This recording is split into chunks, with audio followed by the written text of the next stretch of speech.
L'expression Dieu se souvint est utilisée après que les pluies du grand déluge eurent cessé. Dieu se souvint de Noé, de tous les animaux sauvages et de tout le bétail qui était avec lui dans l'arche. Genèse 8:1. Lorsque les esclaves hébreux crièrent au Seigneur en Égypte, Dieu entendit leurs gémissements et se souvint de son alliance. Exode 2:24. Et le psaume 98:3 dit « Il s'est souvenu de son amour et de sa fidélité envers Israël ». Nombre 19, Acte 10:31 et Apocalypse 16:19. Lorsque nous voyons le mot, nous savons que Dieu ne se souvient pas des choses dans le sens où il les aurait oubliées, contrairement à notre propre cerveau limité. L'Esprit de Dieu est infini et omniscient. Ésaïe 43:14. 1 Jean 3:20. Sa connaissance est parfaite. Job 37:16. Dieu voit même les choses cachées que les autres ne voient pas. Dans toute la création, rien n'est caché devant Dieu. Tout est à nu, et mis à nu devant les yeux de celui à qui nous devons rendre compte. Hébreux 4:13. De plus, Dieu est parfait et n'est pas soumis au péché et aux défauts de l'homme. Dieu nous voit à tout moment.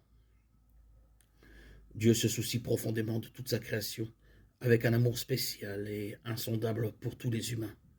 Quand le peuple de Dieu sentit que le Seigneur l'avait oublié, il reçut ce réconfort par l'intermédiaire du prophète Ésaïe.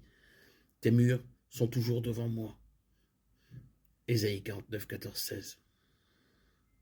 Il n'est pas possible à Dieu d'oublier quoi que ce soit, encore moins les gens qu'il aime. Dans chaque passage où il est dit « Dieu s'est souvenu », nous voyons que la phrase est suivie d'une sorte d'action ou d'œuvre en faveur du peuple de Dieu. Lorsque Dieu s'est souvenu de Noé et de sa famille qui flottait dans l'arche, il fit souffler du vent, ce qui commença à dessécher les eaux qui couvraient la terre. Genèse 8:1. Dans Exode 2:24, Dieu se souvient de son peuple qui était asservi aux Égyptiens. Et dans le chapitre suivant, il met en œuvre son plan pour libérer les Israélites. Le psaume 98:3 parle de l'action continue de Dieu envers son peuple. Nous concluons donc que Dieu n'oublie jamais, mais qu'au contraire, il travaille à perpétuité en faveur de ceux qu'il aime. Le mot « se souvenir » est utilisé à plusieurs reprises dans la Bible. Il se souvint. Nous l'associons généralement au souvenir de quelque chose qui a été oublié. La Bible dit-elle donc que Dieu oublie et doit ensuite se souvenir? Sion dit « L'Éternel m'a abandonné, l'Éternel m'a oublié ». Une mère oublierait-elle le nourrisson qu'elle allait et n'aurait-elle pas compassion de l'enfant qu'elle a porté? Si elle oublie, moi je ne t'oublierai pas. Voici, je t'ai gravé sur la paume de mes mains. Lorsque la Bible dit que Dieu s'est souvenu de quelque chose, cela n'implique pas qu'il oublie.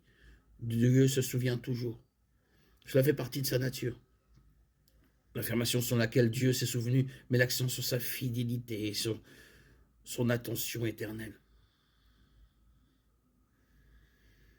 Des expressions telles que Dieu se souvint et le bras de Dieu est fort sont des exemples d'anthropomorphisme. L'anthropomorphisme est une figure de style dans laquelle certains traits de l'humanité finie sont attribués au Dieu infini. De telles figures se retrouvent souvent dans la Bible, et elles nous aident à comprendre l'œuvre de Dieu d'un point de vue humain. Lorsque Dieu se souvient du péché, il le punit.